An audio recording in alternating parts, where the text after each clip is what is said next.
तो इस वीडियो में हम देखने वाले हैं क्वाड्रेटिक इक्वेशन के डेरिवेशंस। जैसे कि आपने ये इक्वेशन देखा होगा, ये क्वाड्रेटिक इक्वेशन का है। इसको बोला जाता है सम ऑफ रूट्स और इसको बोलते हैं प्रोडक्ट ऑफ रूट्स। तो ये जो फॉर्मूला है आता कैसे है, मैं इसका डेरिवेशन अभी आपको करके दिखाऊंगा। ठीक है, तो सबसे पहले अपन अज्यूम कर लेते हैं कि हमारा एक क्वाड्रेटिक इक्वेशन है a x square plus b x plus c is equal to zero, जिसके जो रूट्स हैं मान लेते हैं अल्फ़ा और बीटा करके हैं। इसको थोड़ा और समझाता हूँ। जैसे कि अगर मैं बोलूँ कि x इज इक्वल टू 5 और 6 एक क्वाड्रेटिक इक्वेशन के रूट्स हैं, तो ये आता कैसे था? आता कुछ ऐसे था कि अगर हम ब्रैकेट के अंदर ऐसे -5 और -6 करके लिखते थे, तो ये क्या होता था कि इक्वल टू करके वो 5 और 6 हो जाया करता था। ठीक वैसे ही हम क्या करते हैं, अज्यूम कर लेते हैं कि अल्फ़ा बीटा जो रूट्स हैं, ठीक है। तो जब अगर हम ऐसा अज्यूम करेंगे कि क्वाड्रेटिक इक्वेशन के रूट्स जो है अल्फ़ा और बीटा है, मतलब आंसर है, तो उस कंडीशन में हम लिखेंगे x माइनस का अल्फ़ा, ठीक, और यहाँ पे आ जाएगा x माइनस का beta is equal to zero. ठीक है, अब हम क्या करेंगे, इसको मल्टीप्लाई कर देते हैं। तो जैसे मल्टीप्लाई करेंगे तो यहाँ पे आ जाएगा x और यहाँ पे x माइनस का बीटा और यहाँ पे अल्फ़ा एंड x माइनस का beta is equal to zero, ऐसा कुछ आ गया। अब यहाँ पे आ जाएगा x का स्क्वायर माइनस का x इंटू बीटा माइनस का x इंटू अल्फ़ा माइनस माइनस का plus alpha into beta is equal to zero. तो ये हमारा कुछ इक्वेशन बना है। यहाँ पे कुछ कॉमन निकलेगा तो निकाल लेते हैं कॉमन। माइनस का x, तो यहाँ पे बचेगा बीटा प्लस अल्फ़ा और यहाँ पे alpha plus beta, alpha into beta, ऐसा आ गया। अब इसको रीअरेंज कर लेंगे तो हमको वही इक्वेशन मिल जाएगा, alpha plus beta into x plus alpha into beta. तो हम यहाँ पे देख सकते हैं कि हमको ये वाला इक्वेशन हमको वापस मिल चुका है जो स्टार्टिंग में हमने ऊपर में हमको मिला हुआ था। अब इसमें एक और चीज़, जैसे कि अगर इसका कंपैरिजन अगर इस वाले इक्वेशन से किया जाए तो एक्स स्क्वायर का मल्टीपल यहाँ पे क्या है, मल्टीप्लाई में क्या है, कुछ नहीं है। तो यहाँ पे अच्छा, इसको एक और चीज़ कर सकते हैं कि ये पूरे इक्वेशन को ए से अगर डिवाइड कर देते हैं, इस इक्वेशन को अगर ए से डिवाइड कर दिए तो यहाँ पे आ जाएगा एक्स स्क्वायर और यहाँ पे आ जाएगा b by a into x, ठीक है, और यहाँ पे आ जाएगा c by a is equal to zero. तो यहाँ पे x का मल्टीपल क्या है, यहाँ पे b बाय ए और यहाँ पे माइनस अल्फ़ा प्लस बीटा। तो यहाँ पे जो b बाय ए होगा वो किसके बराबर आ जाएगा, minus of alpha plus beta के, ठीक है। तो alpha plus beta is equal to हम लिख सकते हैं माइनस का b बाय एक फार्मूला, ठीक है, ये वाला फार्मूला याद होगा। सेम केस हम यहाँ पे देख सकते हैं अल्फ़ा इंटू बीटा किसके बराबर आ जाएगा, c बाय, तो alpha into beta is equal to c by a. तो ये एक डेरिवेशन इसका हो गया। इसी सीरीज़ में हम आगे जैसे जाते हैं तो ये तो क्लियर हो गया। इसी सीरीज़ में आगे है दूसरा क्वेश्चन, श्रीधराचार्य फार्मूला, इसका डेरिवेशन करेंगे। तो इसको आपने देखा होगा, इसको बोला जाता है फार्मूला मेथड भी बोला जाता है। तो ये जो फार्मूला आता कैसे है, इसका डेरिवेशन मैं भी आपको करके दिखाता हूँ। तो सबसे पहले हम क्या करते हैं, अज्यूम करते हैं quadratic equation a x square plus b x plus c is equal to zero, ठीक है। अब हम क्या करेंगे कि पूरे इक्वेशन को ए से डिवाइड कर देते हैं। तो यहाँ बचेगा एक्स स्क्वायर, यहाँ पे बचेगा b by a into x plus c by a is equal to zero, ठीक है। अब हम क्या करेंगे, परफेक्ट स्क्वायर मेथड का यूज़ करेंगे। उसमें होता क्या है कि यहाँ पे ए प्लस बी का होल स्क्वायर का ऐसा कुछ फॉर्मेशन बनेगा, ठीक है। देखिए एक्स स्क्वायर, तो यहाँ पे 2 लिख देता हूँ मल्टीप्लाई बी बाय, अब इस 2 को कैंसिल करने के लिए यहाँ पे 2 और यहाँ पे ए है, इनटू करके x हो जाएगा प्लस आगे अब क्या आएगा देखिए, क्योंकि यहाँ पे x है, x का एक पार्ट यहाँ पे आ चुका है लेकिन इसका पार्ट अभी यहाँ पे नहीं आया, तो इसका एक दूसरा पार्ट होना चाहिए यहाँ पे, वो होगा b बाय 2a का whole square, perfect square method है क्योंकि, माइनस का यहाँ पे एक दूसरा आ जाएगा b/2a का होल स्क्वायर, और जो बचा हुआ है वो c/a इज इक्वल टू 0। तो ऐसा कुछ आ गया। अब यहाँ से लेकर के यहाँ तक का हमारा एक फॉर्मूला बन चुका है। तो क्या बोलेंगे, x प्लस b/2a का होल स्क्वायर, और बचा हुआ है यहाँ पे माइनस का b/2a का होल स्क्वायर, और प्लस का c/a इज इक्वल टू 0।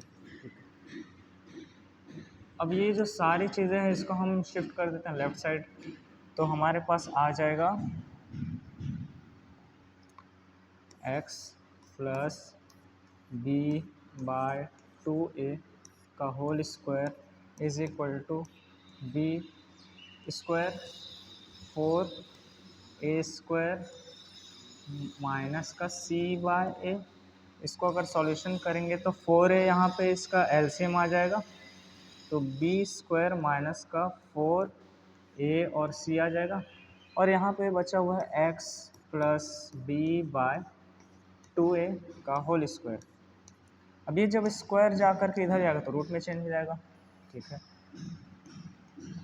तो यहाँ पे हमारे पास बचेगा under root plus minus b square minus का 4ac।